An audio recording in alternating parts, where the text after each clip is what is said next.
Bonsoir Alono Mouri, je vous rejoins pour une ciné-review pour vous parler d'un film Fréquence interdite, 2000 pardon, 2000, Fréquence interdite, Frequency en VO. Donc il y a Dennis Quaid, il y a Jim Caviezel, je prononce mal hein, mais de toute façon c'est les acteurs principaux, après la mère elle est bien aussi. Donc non, le film est pas mal. Moi j'ai bien aimé. Je mettrais allez, 7 sur 10, c'est un bon film, c'est solide, une solide expérience. En fait, vous voyez le voyage dans le temps? Ben c'est pas un film de voyage dans le temps, mais presque. Parce que tu sais, en fait, bon, je spoil un minimum, hein.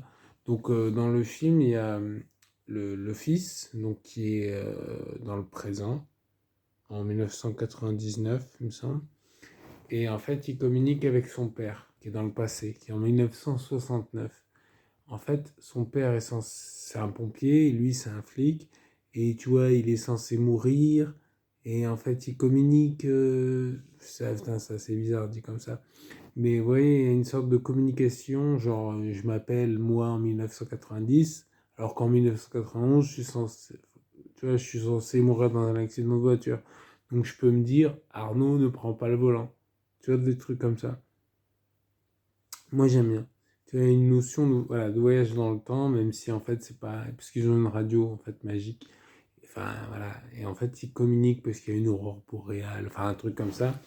Et donc, ils communiquent entre eux. Voilà. Et c'est franchement, le film est bien. Moi, j'ai bien aimé. Même ma mère, au début, elle comprenait pas, mais je lui ai expliqué un peu, tu vois. C'est intéressant. Moi, j'ai bien aimé ouais, le truc. Tu vois, le côté vos discussions, genre. Le mec il dit tu devrais éviter de te faire vacciner contre l'hépatite B, il est possible que tu aies la sclérose en plaques à cause de ça. Tu vois? Ouais, ou autre chose, tu vois, c'est un exemple. Mais ça, j'ai bien aimé. Après, tu vois, les conséquences, machin, parce que soi-disant, ça change.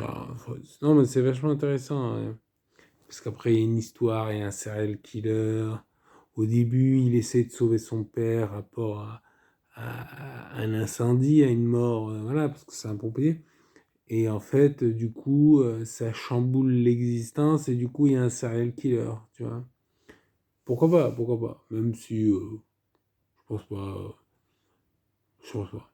Non, je pense pas. Je pense que si tu fais, bah, tu peux pas le faire, mais si tu faisais un changement dans la timeline et tout, ça n'a pas des conséquences énormes, quoi.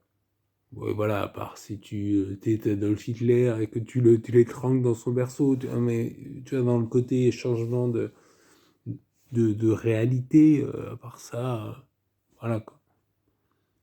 Voilà, voilà. Non, mais c'est intéressant, j'ai bien aimé ce film et franchement, je le conseille chaudement. Franchement, c'est un bon film pour toute la famille. Il est pas violent, il y a pas de. Non, il y a un moment, il y a.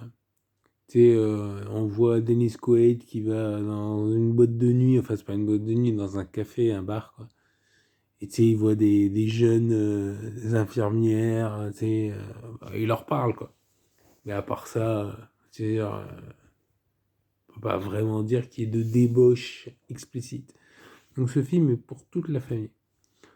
Et sinon, qu'est-ce qu'il y a d'autre à dire? Non, je crois que c'est tout. Moi j'ai bien aimé le film et je le conseille. Allez, sur ce, je vous remercie de votre fidélité. Abonnez-vous, likez, partagez, mettez des commentaires. Ouais, n'hésitez pas à mettre des commentaires. Je suis sûr que vous avez déjà vu le film. Peut-être pas, remarque, mais bon, il est sorti en 2000, donc vous avez eu le temps de le voir.